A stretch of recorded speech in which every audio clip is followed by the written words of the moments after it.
You do feel quite exposed, all of a sudden, you've just been told you've got cancer. It's not a commonly known cancer, so something like this would have been so helpful. Listen to people who were in the journey themselves and realise that you don't have to travel it alone. With each diagnosis of cancer, it's very confronting, so many unknowns. I knew nothing about esophageal cancer. If you've just been diagnosed or you're looking after someone, you're in for the ride of your life, but hang in there because you'll get through it. You do kind of panic that, is it just me? Am I the only person that's going to experience this? From a carer's point of view, you have to listen and learn and be patient. I'm Janice. I'm a mum with 3 kids and 6 grandchildren, and I'm also a survivor of esophageal cancer. Hi, I'm Alan Gibson and this is my wife Kate. 15 years ago, in 2006, I was diagnosed with stomach and esophageal cancer. Hi, I'm Bev Wood, and this is Rebecca, my gorgeous Rebecca. And we're here because in 2018, our wonderful husband and dad got diagnosed with esophageal cancer. Hi, my name's Drew. I'm 50 years old. I'm from Melbourne and I was diagnosed with esophageal cancer in May of 2020. Hopefully, hearing our stories as they go through the processes might help give a range of strategies for you to choose from.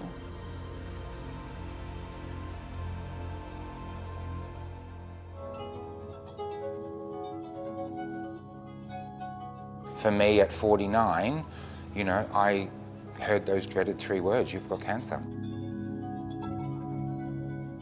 You do have that immediate panic. I was terrified. Yeah, absolutely terrified. I actually thought they'd made a mistake. I said directly to my GP, are you sure?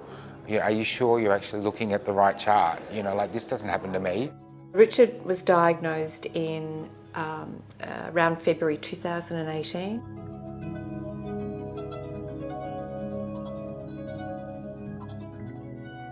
You defer to Dr. Google, but Dr. Google is not really a great friend when you get that sort of diagnosis. He can lead you up the garden path, basically.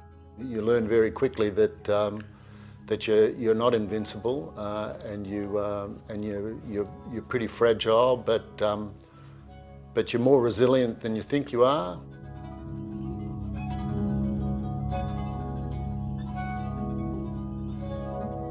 While there's moments that you think are going to be too difficult, you get through them.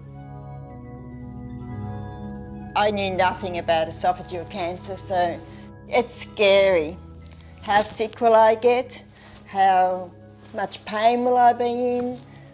Will I be operated on? Will I just have treatment? Will I have to have the scary chemotherapy? Will I survive?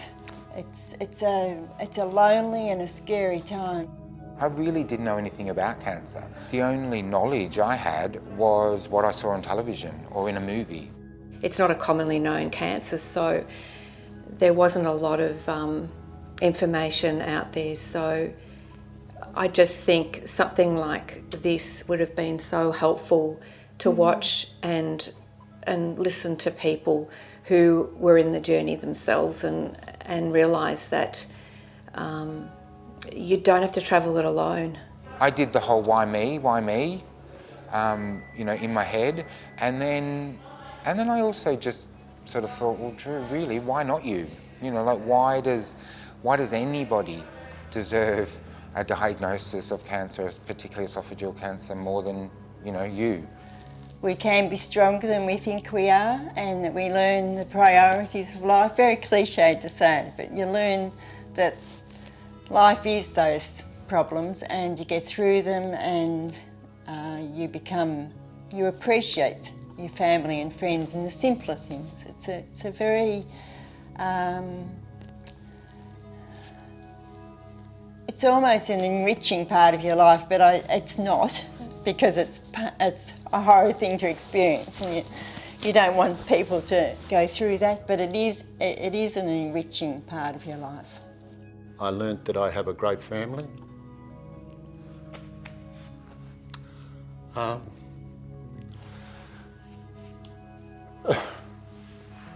Who help a lot.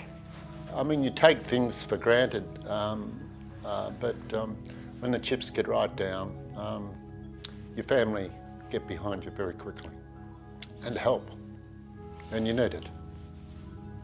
You can't do anything to change it once you've got that diagnosis. You know, like now all you can concentrate on is what do I need to do to get rid of this.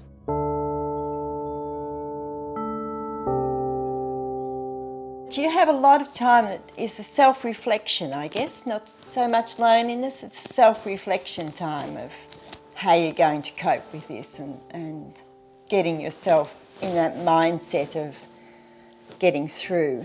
That has to be an internal process, supplemented by knowledge and friendship and just support. You know, the cuddles and the cries with your partner. When it was made so clear to me that everybody's cancer diagnosis and situation is unique. Once I got my head around that and I didn't compare myself to any other, you know, cancer story that I had seen or heard, that really helped me, because then it meant that I just had to focus on what I had ahead. His problem-solving mechanism was to go inward and to deal with the emotion and to think it through, but he didn't need to talk it through. And I suppose then you've got to respect that, because we're all different. That was going to work for him. The one thing that does work when you are in this lonely time of seeking knowledge and information and dealing with your emotions is to distract yourself. In that period of time, I got stuck into my artwork. I'd garden. I found gardening is calming to me. Both those activities help me being alone in my own thoughts, but distracts my thoughts from the cancer back to the things that I love.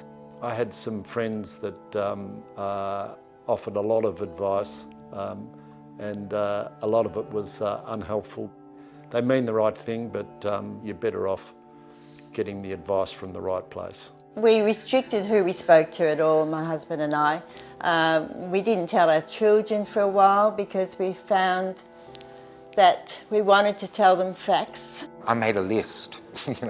I went through and I made a list of all of the people that I wanted them to hear it from me, rather than them hearing it from, sort of secondhand.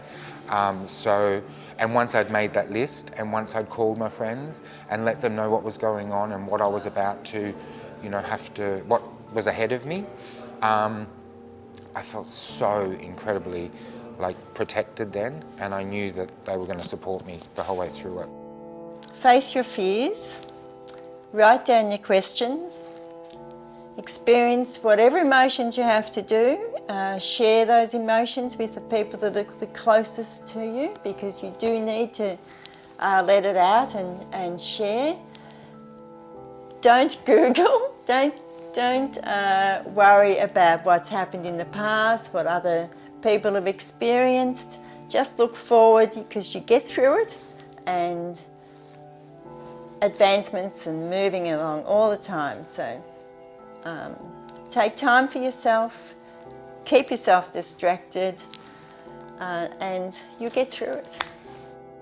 It was just a sort of passing comment that was made by my GP, and he said to me, look, Drew, you've got a really tough 6 months ahead of you, yeah? But if you follow exactly as you're told, whatever guidance and instructions and everything that you're given from your medical professionals, your medical specialists, just follow it to a T. You'll get through this. It's okay to be terrified. Yeah, it really is okay. Definitely don't think that you're alone. There are many of us out there that have been through this, and as you can see, we get through.